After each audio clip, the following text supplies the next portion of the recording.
Kenny caught. Kenny, that's mean. Oh, my goodness. We're ready to start with the Lions, and Kenny just gives us a banger right there. Thanksgiving. I wasn't ready for Thanksgiving. Come on, man. Caller Ed, legendary. Thanksgiving. He may be a number one seed. We will we'll get to Michigan at some point, but we do have to open with the Lions. I think that's obviously appropriate. Rico, we talked on Friday. You and I were like, guys, be careful here. Like, this is the NFL. I want to try to do this as open-ended as possible. You mean they didn't put up 70 points? No, it wasn't Clemson App State. I want to do it this way, to just allow all opinions, positive, negative, or just smart or idiotic, to the table. Your first impressions of your Detroit Lions. Now, again, Rico and I might have a vastly different view of this game, but I want your first impressions of your football team in an overtime thriller that had lots of good and lots of bad, and then maybe the part I'm struggling with, lots of what the fudge. Like, what happened? Like, there were certain things in this game where you're like, wait, how is Cooper Kupp open again? Nakua is dead. All I kept hearing was TJ on the sideline screaming profanities. How the bleep is he open? When he got the touchdown, I wanted to text TJ and be like, TJ, you were right there. How did he get so wide? We exchanged, how is this happening, text last night. Because, again, the big thing I would say is, all right, first impressions. Because Puka Nakua died right there. Right, gone. And I'm like, the Rams already went into the game with 2 backup tackles. Okay? Alaric Jackson, suspended. Havenstein is hurt. The backup to the backup, this Nutter Butters guy, he dies. Curry. When they brought in A.J. Curry, I went, wait, he's still playing football? I'm like, what, was Jared Horst not available? I go, you got to be kidding me. It was one of those where I'm in the kitchen and I stop. I'm like, whoa, did they just say his name? They did. Oh, and better yet, the Rams lost Stephen Avila, their starting left guard. So the point I would make is this. My first impressions are the Lions are so talented, they don't have to play their A game to still win. Look at you. Nice positive spin. Because here's the thing I liked. When overtime happened, it was almost like when I had misbehaved all day, and it's like you wait until you get home and have to talk to your father. Well, overtime came, and here came the Lions. Daddy's home. This game's over now.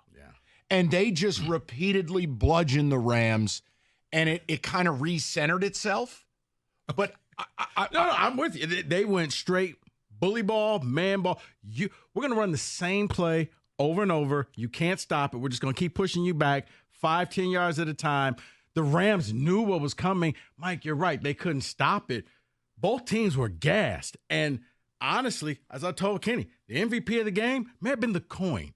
Because when you won the coin toss and you got the ball, because I do think if it goes the other way around, I think Stafford scores on you and this goes the other way. Yeah. Like, it should have never been that close. But as you said, you look at it last year, this team went out there, they played a Kansas City Chiefs team that didn't have all their parts in order, and they won a game barely, but they won the game and they got better.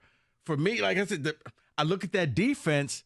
You see it half full, I see it half empty, because I'm looking at the defense like, guys, you probably will never have it this easy. You want the half empty? I'll give you the half empty. The front 7 was an embarrassment. Now, I'm willing to forgive a secondary featuring rookies and Carlton Davis in and out of the game.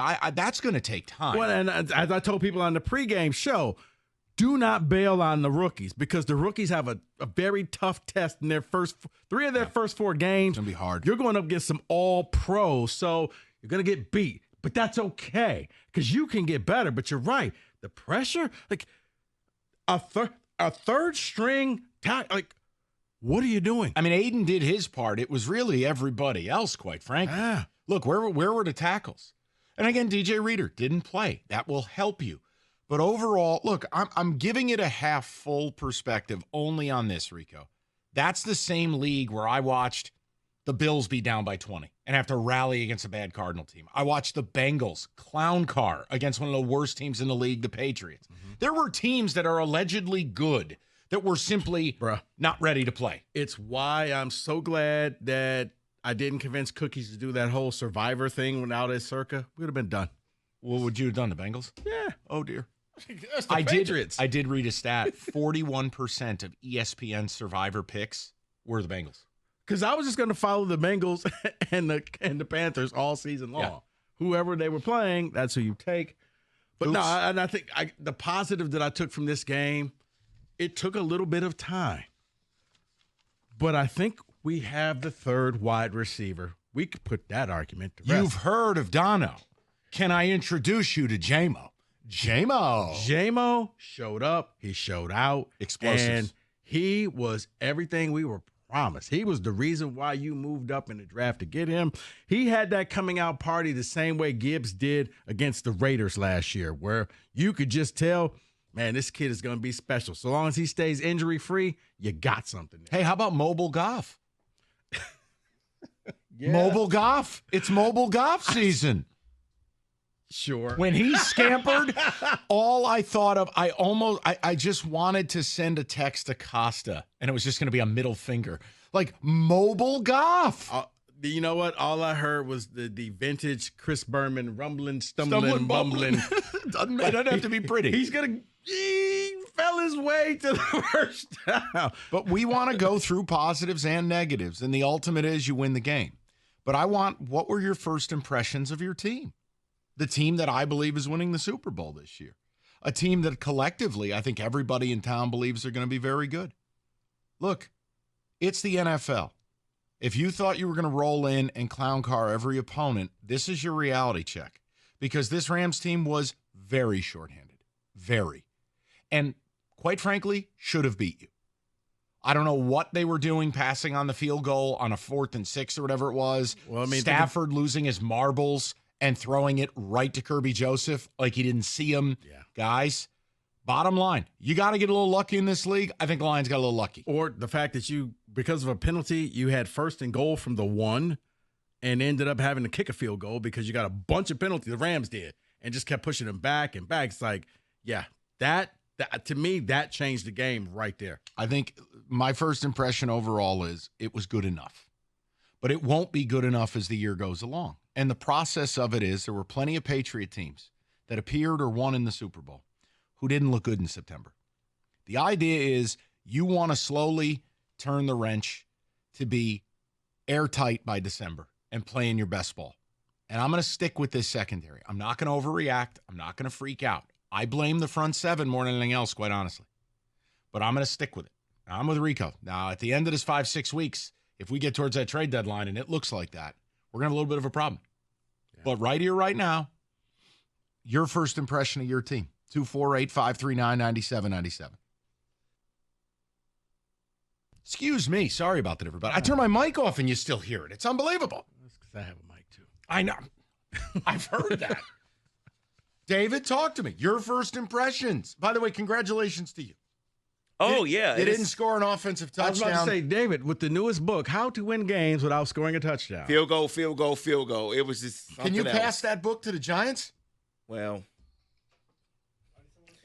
yeah, that was a lot there for Just that game. keep rolling. First impressions of the Lions. First impression for the Lions is you should have played some preseason games because you look like you were a little bit off there. No. Just a little bit. No. Just a little, Rico. Just a little. No, when I said that, you don't need to play your starters. What if they get hurt? What if something happens? They don't need to. This offense is so great. They can just step out on the field and hang 100 on people. Guys, it's going to take a little bit of time. Maybe play them a couple series. Nope. No, don't need to. So good. I'm sorry. Go ahead. Thanksgiving. So they looked a little rusty, but the positive, well, yeah, I'll start with the positive. The positive is J-Mo. I mean, he looks to be him, okay? St. Brown wasn't there. Doesn't matter. How weird was that, by the way? It was very weird. Not targeted a whole lot. Yeah. I think he had 3 catches for 13 yards until a late reception. It was very weird. No, Yeah. see, I don't think so, Mike. And I kind of talked on the pregame show. look, there's only so many pieces of pie that you could slice up. And he was going to be the odd man out because, okay, you throw to St. Brown, you pick up 7 yards. You throw to J-Mo, you're picking up 27 yards. It's a math thing. He was going to be the one that the numbers got decreased because they're either going to run the ball and play bully ball like they did in overtime, or they took the deep shots. And, hey, congratulations for everyone. Hey, Goff can't throw the ball deep. Yeah, actually, he can. They just needed to work on their chemistry. But, yeah, he looked pretty good. Wait, we can put that to bed, too? That Jameis is too fast for Jared Goff? Yeah, I forgot about that. Now, I know what people are going to do, but the interception, there should have been a second interception. You know what? Stafford should have thrown 3 pick sixes. Correct. Guys, it's week 1 of the NFL. Correct. And to Rico's point, and look, I'll own this. I did not want starters to play. But I'm also more forgiving of the month of September when you don't play your starters. This is the Patriot principle. September's extended preseason. You stole this game. Move on to the next. But I'll tell you this, if you're not better defensively next week, yeah, you're right. Tampa Bay will put up 400 yards. Here, but I'll say this. Here's my negative, and I know Stafford is really good. We've seen him a lot. He played here. He is very well. He plays very well in the pocket. He knows how to maneuver and kind of shift around to not allow a sack so he can get the ball away. He's very good at that. But when you are down so many starters on the offensive line for the Rams, you have to get to the quarterback. And the Lions did not get to the quarterback enough for me. No, that was a concern in the offseason. And look, for me. I'm not an Aiden defender. I have said this. I need more from him. And I think the year 3 is the bump. This is the Myles Garrett bump, meaning go back and look at Garrett's first couple of years. The 3rd year, he turned into an absolute destroyer. I need Aiden to have 15, 16 sacks this year. Now, he needs help. I need to see DJ Reader in there before I fully evaluate this. And that's fair. Because he is an interior disruptor. Because what they did last night to him, and they will do it probably all season, all the help came to his side. Mm-hmm. So he has to either adjust to that, or if DJ Reader comes in the game, then that probably helps. And yes, he did get tripped. I saw it. I saw the play. But again, see, this is where Lion fans have to graduate. You need to stop being the aggrieved, because you know what a Ram fan will say to you? You went at Stafford's legs late in the game, and it should have been a 15-yard personal foul. You had a PI on Kupp that wasn't called. Stop. Play the game. You want to win a Super Bowl? You're not going to have the refs hand you one. You need to win in spite of them. The officiating across the league was egregious yesterday. Live with it. Has it ever been good? Yes. I never remember as a kid the officiating being like this, ever. Well, that's because you had coked out LTs. No, it's because we didn't have points of emphasis and a league. Look, coaches. It basically was, are you bleeding, son? No. Okay, get up. But coaches are even saying it. I mean, look at the Ravens game. You had 5 illegal formations called on the Ravens in a first half. Stop it. Come on, guy. Play the game. Yeah. Play the game. Yeah, I'll never understand that, like a false start. You know the snap count. 248-539-9797. Your first impressions of the Lions. Rico, tell them about it.